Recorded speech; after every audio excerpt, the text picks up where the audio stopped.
ఒకడేమో వెళ్ళనని చెప్పి మనస్సు మార్చుకుని వెళ్ళాడు. ఇందులో వెళ్ళినోడు గొప్ప వెళ్ళనోడు గొప్ప? చెప్పండి అమ్మా.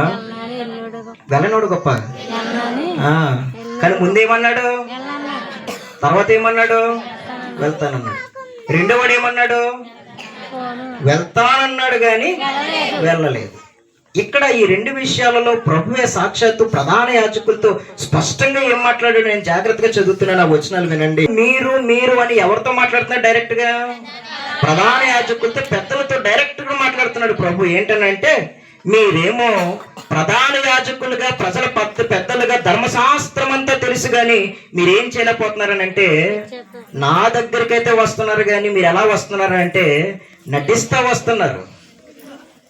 సుంకరులు పాపులు ఎలా వస్తున్నారని అంటే వారిలో నటన లేదు, వారిలో ఏముందనంటే పశ్చాత్తాపం ఉంది.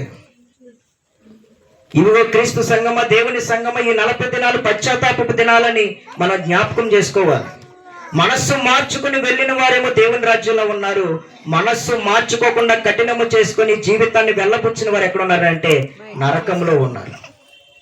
ఈనాడు ఎంతకాలం నీ తెలివితో నీ జ్ఞానంతో నువ్వు బ్రతకగలవేమో గాని ఆ న్యాయ సింహాసనం ఎదుట అటు వెళ్ళలేవు, ఇటు వెళ్ళలేవు.